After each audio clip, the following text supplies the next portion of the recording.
देश के अलग अलग यूनिवर्सिटी के कुलपतियों समेत 208 शिक्षाविदों ने प्रधानमंत्री नरेंद्र मोदी को लिखा पत्र। गया के साउथ बिहार सेंट्रल यूनिवर्सिटी के कुलपति हरीश चंद्र सिंह राठौर ने भारत के प्रधानमंत्री को लिखा पत्र। इस पत्र में उन्होंने वामपंथी संगठनों पर कैंपस में हिंसा फैलाने का आरोप लगाते हुए कहा, विश्वविद्यालयों में हम लोग कुलपति हैं, इस नाते जो जेएनयू में हुआ उसका प्रभाव हम पर भी पड़ रहा है। जेएनयू में जो घटना घटित हुई वो सर्वविदित है। वहाँ एक विचारधारा है, जिस विचारधारा को हमेशा से पल्लवित और पोषित किया गया, वो वामपंथी विचारधारा है। वामपंथी विचारधारा के लोग और विद्यार्थी इस समय केवल राष्ट्र में अराजकता फैलाने में लगे हुए हैं। जेएनयू में जो घटना घटित हुई उसकी जो पुलिस सूचना आई है, उससे स्पष्ट हो गया है कि जो भी वायलेंस हुई उसके जनक और कारक वही हैं और यही कारण है। और आज पूरे विश्वविद्यालयों में, देश भर के में, चूँकि दिल्ली में कोई घटना घटित होती है जो हमारी राजधानी है, उसका प्रभाव हम पर भी पड़ रहा है। वामपंथी संगठन के विद्यार्थी लगभग सभी विश्वविद्यालयों में हैं, जो बहुत थोड़ी संख्या में है। लेकिन हो क्या रहा है कि ये कहीं से प्रेरित होकर, ये पता नहीं हमें तो कि कहाँ से प्रेरित हैं, लेकिन प्रेरित होकर ये विश्वविद्यालयों में माहौल ख़राब करने में लगे हुए हैं। इस बात का संज्ञान हम सभी कुलपतियों ने लिया और जो भी लोग राष्ट्र के बारे में सोचते हैं, देश के बारे में सोचते हैं, देश के विकास के बारे में सोचते हैं और वर्तमान स्थिति में देश को अंतर्राष्ट्रीय स्तर पर स्थापित करने के विषय में सोचते हैं, हम सभी के लिए चिंतनीय विषय है कि हमारे विश्वविद्यालयों में शैक्षणिक माहौल कायम हो। और हो क्या रहा है कि यदि ये विरोध में आ जाएं तो वही स्थिति उत्पन्न होगी जो कि जेएनयू में उत्पन्न हुई। अब ऐसी स्थिति उत्पन्न होने पर शैक्षणिक माहौल पर प्रभाव पड़ेगा, शिक्षा की व्यवस्था पर प्रभाव पड़ेगा, कक्षाएं डिस्टर्ब होंगी और इससे नुकसान किसका होगा? उन गरीब छात्रों का जो केवल अध्ययन अध्यापन करने के लिए आए हुए हैं, जो शोध करने के लिए आए हुए हैं। अगर एक दिन हमें शोध की लेबोरेटरीज़ में काम करने को न मिले तो जिन लोगों ने एक्सपेरिमेंट्स लगाए हैं उनका महीनों का काम बर्बाद हो जाता है। इसको लोग नहीं समझ रहे हैं। छात्र राजनीति का मतलब ये कतई नहीं है कि उत्तेजना फैलाई जाए, सड़कों पर उतरा जाए, आंदोलन किए जाए और हिंसक वारदात की जाए। छात्र राजनीति का मतलब ये है कि विश्वविद्यालयों में अकादमिक एक्सीलेंस आए, इसके लिए काम किया जाए। और आज सबको दिखाई दे रहा है कि एकेडमिक एक्सीलेंस बहुत पीछे छूट गई।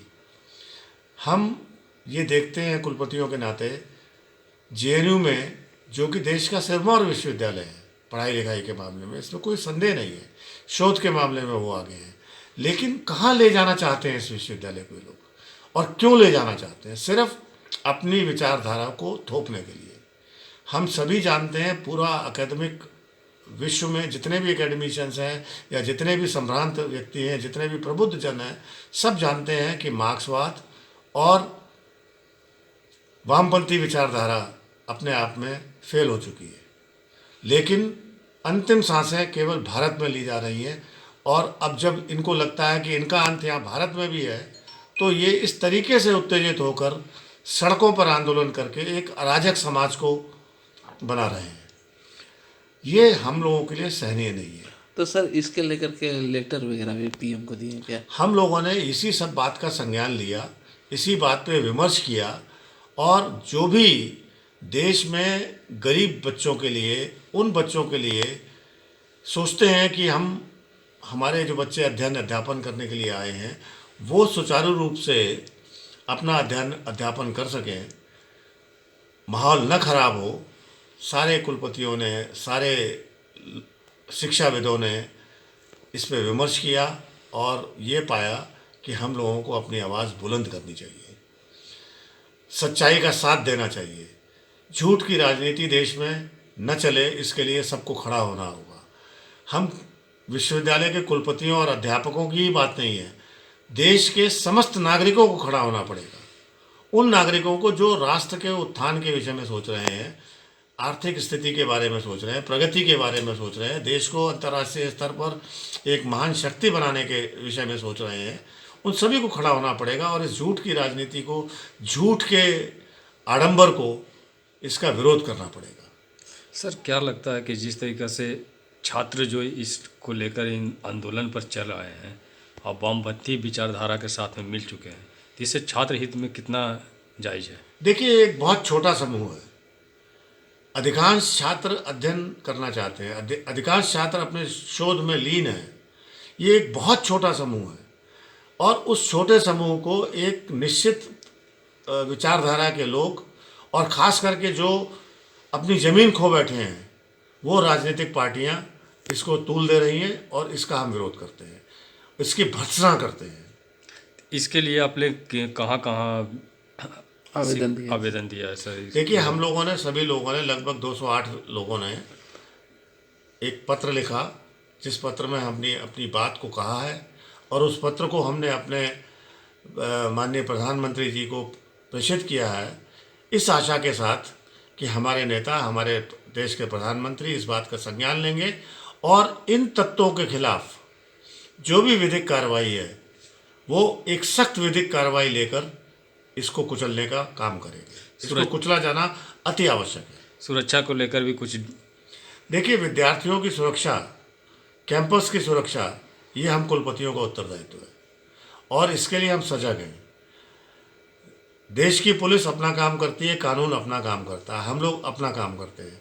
लेकिन प्रश्न ये उठता है कि अगर शिक्षित लोग ही कानून को अपने हाथ में लेंगे और सड़कों पर उतरेंगे, तो कोई भी व्यवस्था, कम से कम प्रजातंत्र में, सफल नहीं हो सकती है। लोगों को कानून का पालन स्वतः करना होगा, अंदर से लाना होगा। लेकिन हो क्या रहा है कि नौजवानों को, जिनकी की सोच बहुत विकसित नहीं है, उनको ये मार्क्सवादी लोग, वामपंथी लोग भ्रमित कर रहे हैं, झूठ बोल बोल कर भ्रमित कर रहे हैं।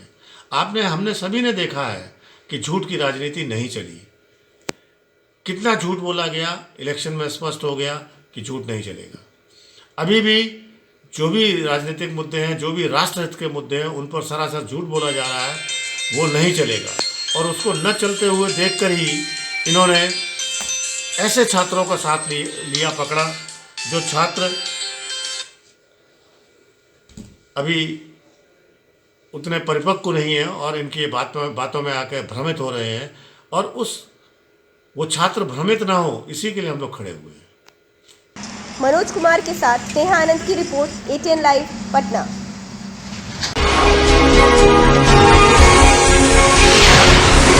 ATN live.